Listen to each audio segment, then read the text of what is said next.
Hey, this is Seth with Shakerscapes. Today I'm on a property doing an early spring mulch and cleanup. One of the big benefits of mulching early in the spring is that the majority of your perennials have not grown up. So as you can see here in this bed, this is a row of salvia that's just starting to pop up. These salvia will get about 5 times the size that they are here. You can see the gas meter right there. They will be as tall as that gas meter plus some with the flower. So these flower a bright purple. Also too, if you have mint, any type of mint. So here is some mint. I can't remember if this is spearmint, peppermint, but regardless, mint is an invasive plant. So one of the things that I do every spring when I come to mulch this property is I rip out as much as I can, any of the runners. So the runners were making it all the way to the grass. That's just 1 year's worth of growth was making it all the way to the grass. Any of that stuff I pull out the soil or I cut it back. And then anything that's dead, that's popping up, I'll pretty much just cut back, give it a trim. I don't really care too much about when I'm edging. As you can see, I'll throw soil right up onto it, not a lot. I'm not trying to bury it. I'll show you another spot where I did bury it, but I'll throw the soil right on top of the mint and it will grow right through that. It will grow right through the mulch because I am going to mulch right over the top of this. No problem, that mint will thrive right there. Some of the other things that I did here too, you can see this Japanese maple. It's actually in a very bad location, but every year I have to pretty much come and trim this Japanese maple. So this year I just went through, cut out quite a bit of dead out of it. It had a branch that was coming almost all the way over to that window. I just went ahead and removed that branch. This has to be pruned every year. This Japanese maple, if I didn't touch it, would be huge. 3 years ago when I first started doing this property, the Japanese maple was probably a good 2 foot taller than it currently is right here. So I did trim it back quite heavily about 2 or 3 years ago. So let's walk around the property. So here's another spot where the mint grows in. As you can see, as I edged, I just pretty much just covered any of that mint that was right there, and that mint will grow. You can see some of it popping through right there on the back side. I will just cover it up and that mint will thrive and grow right through there, no problem. If I didn't pull it out heavily, this mint would grow right into the grass. It would take over this whole bed.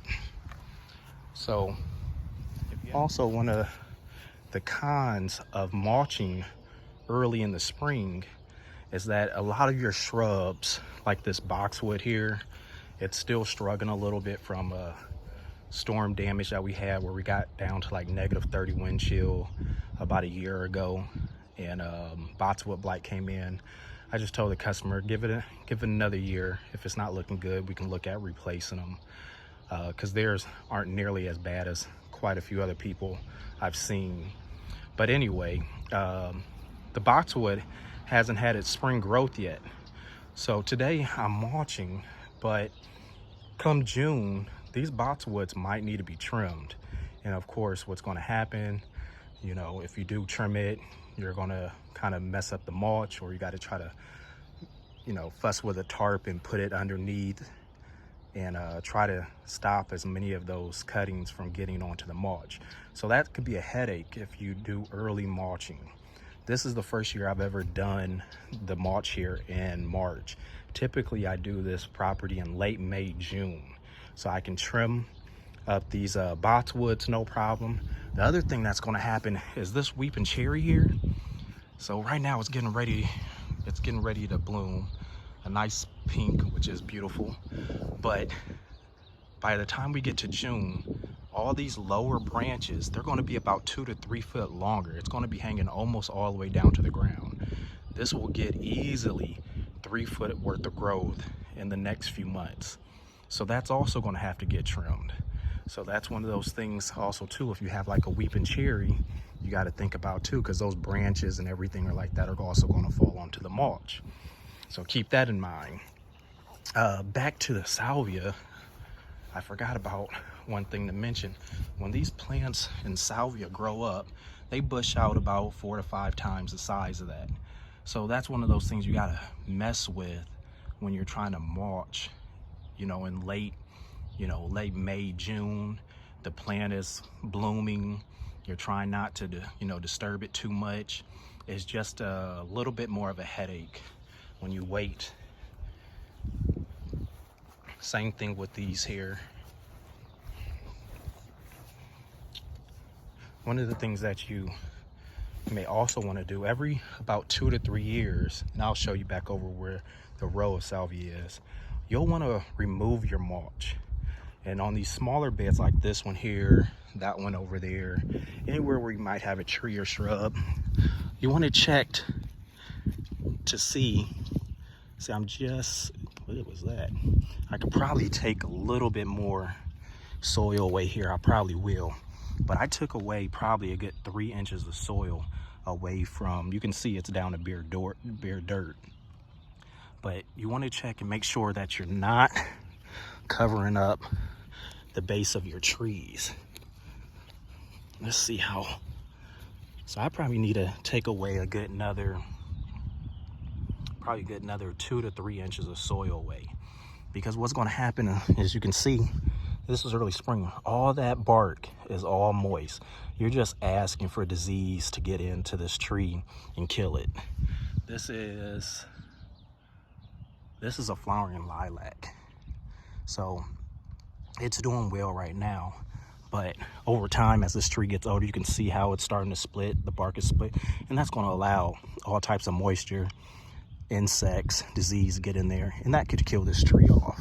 So that's one of the things you want to do every few years. You want to remove all the mulch, and especially these smaller beds, because also too, what end up happening too is you'll end up covering up the base of your perennials too.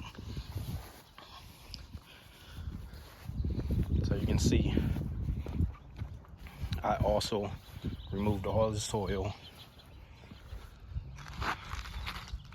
from this little planter here right at the curb by the mailbox. One of the other things you may want to do too is, if you're having runoff onto your sidewalks, I'll show you up there by the front door, is remove all the mulch and soil from right here 2 to 3 inches away. And then that way, as you mulch, don't go to the very top of this, go just a little bit lower, and then that way you won't have that runoff. But you can see this is about 3/4 of a wheelbarrow. That's all coming out of that mailbox spot right there. So every couple of years, remove that soil and mulch. So here's another spot where they had runoff. So once again, I just ran the downspout down and just did an L and came right to that corner. This driveway slopes going down towards the street, and when it rains, that pops up and lets that water out onto the driveway, and it runs right down the driveway. So you can see here, I just removed about 2 inches of soil mulch every time I mulch. So every year I do this, and that allows, when I mulch, that mulch won't run over onto the sidewalk.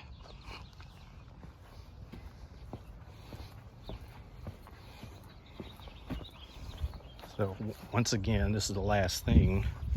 So you can actually see how high the mulch was. Look, it was almost up to the brick right there.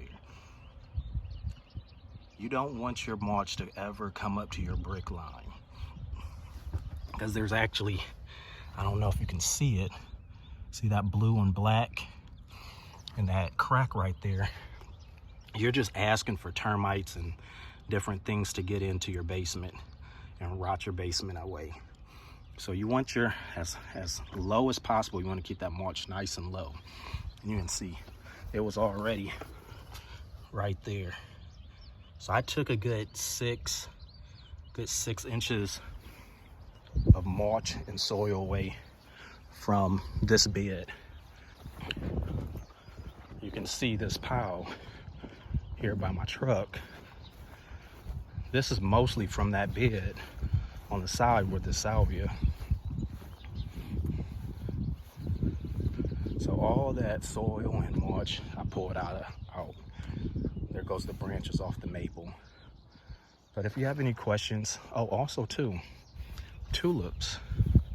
If you mulch early spring and you still have tulips, daffodils, any of your spring bulbs that are just popping up, well, if you mulch now, they're gonna die down, and then you gotta go back through your mulch and cut all that stuff out. So for one of the other things you can do to help keep your mulch looking good, if you cut your own lawn or you have a lawn care provider, try to make sure that they blow your beds out. And that's the other reason too why when you're edging, and this isn't even as deep as I usually go, but you want to have that edge 4 to 6 inches down, because what's going to happen, you're putting in about 1 inch to 2 inches of mulch, depending if you're just doing a top dressing or a full mulch. Some of these areas I'm going to do a full 2.5 inches of mulch, because there's no mulch. In other areas like up there by the front door where there's mulch still, I'm probably just going to lay a top dressing down just to cover it up and spruce up what's already there. But if your edge is deep, it keeps the mulch from running out into the grass. And if the lawn care provider is blowing the mulch every week and getting the grass out of it, he's not going to blow all your mulch out into the grass either. So keep that in mind. But I know that the mulch will look nicer come September, and we did the mulch later in the season. It just keeps its color a lot longer.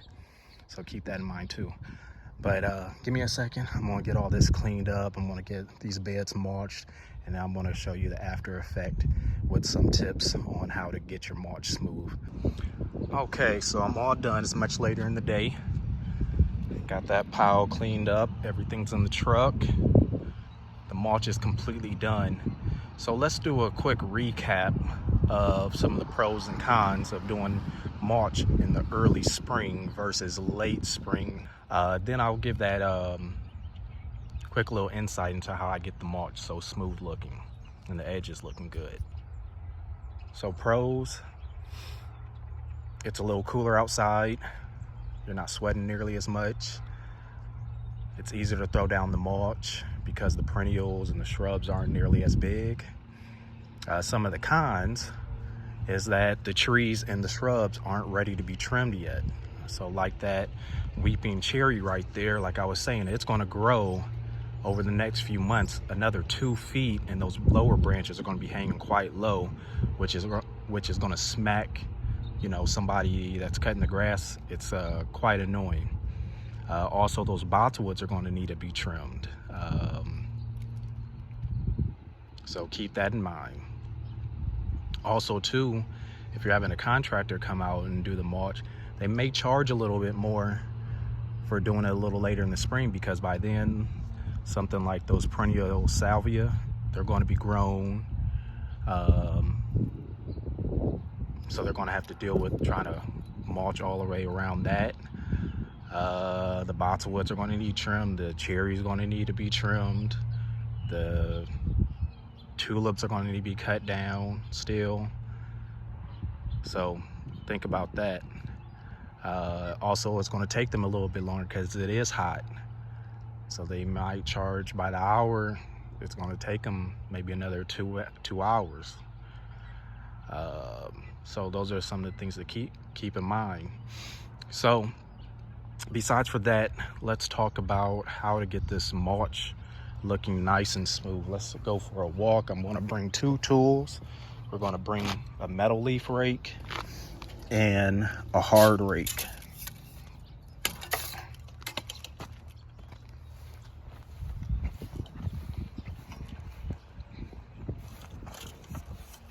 So if you look at the mulch, see there's no big chunks in there. It looks real smooth. Also, let's take a look over here. Remember I was talking about removing that mulch. So see, that mulch isn't gonna creep over the edge now. See, it's about a good 1 to 3/4 inches down. That way, if it rains, it's not going to get pushed all over and make a mess all over the concrete. So the sun's pretty good. Let's do it right here. So this is my little tip. So once you got the mulch spread and you've kind of hit all your areas, got it evenly coated as best as possible, there's usually some chunks left in there. So what you're going to do is you're going to flip this hard rake backwards like this, and you're just going to get low and you're going to move it back and forth like this. You can go something like that. It's a little hard doing it with one hand, or you can do it 2 hands and come this way or whatever, but you're going to do that all the way around. What that's going to do is going to knock down those big mounds, and also it's going to expose any low spots. When I'm throwing mulch down, I'd rather have too little in the area than too much, because sometimes it's a little bit hard to judge if you got too much in the area. And you know, too much mulch can be bad, because like I said, you could pile it up around the base of a tree, a base of a shrub, a base of a perennial, and eventually over time you'll kill that plant. So if you do get any exposed area, you see bare dirt or you see old mulch, you just got to go back and add a little bit. It's a little bit easier to do that than, like I said, to judge where the high spots are. So once you got it looking pretty much like this, you're going to take your hard rake, you're going to flip it this way. You're going to come around, you're going to go all the way around your edges like this. Once you do that, then you can get it like this too, and that's going to give you this look right here. And you also want to do it here too.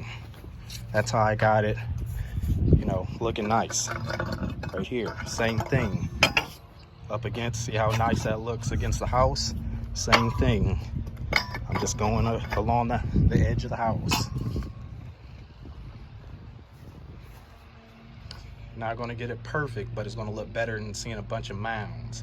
It's a little bit harder to go around the shrubs, so you see a little bit of mounding right there, but it's not too bad. See how nice that looks up in the front? Same thing. So sometimes you'll have a little bit of marks in the mulch. That's not a problem. That'll go away in a day or two. As you see just how nice the edge looks. And compressing that edge down like that, that's going to help with when the lawn care guy, if he does blow it even a little bit, it's not going to blow that mulch out right away. Also too, tip, if you see roots like this on your trees, do not cover these roots.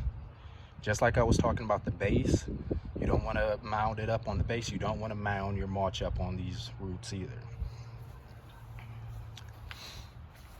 Little FYI, if you ever need to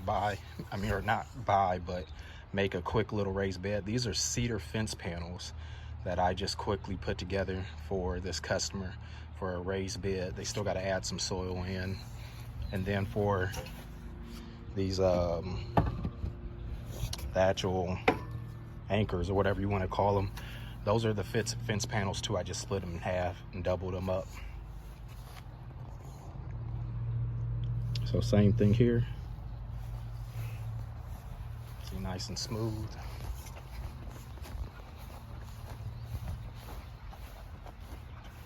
Same thing here. Super nice and smooth. You can see that mint popping up. Check it out over here. Nice and smooth. See, look how nice that looks up against the house when you compress that down in the back.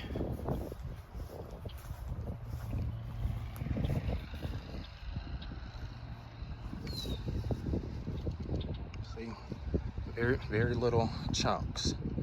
Nice and smooth. Same thing here. What I'm going to have the customer do is tell the lawn care guy not to edge this year. I just want them to let that grass grow in. So next year I can come and lay a string line down and I can get that edge perfectly straight. That's what happens if you don't edge well. They get all crazy and they push the edge back and kill the grass, and it looks wavy like that. So I'm gonna let that grow in all year, don't trim it, and then next year I'll be able to come and put a nice straight line down. All right, if you have any questions, leave them in the comments and I'll do my best to answer. Please like and subscribe. I got more videos coming when it comes to water features and landscaping. So if you're interested in any of that, please like and subscribe and comment below. All right, bye.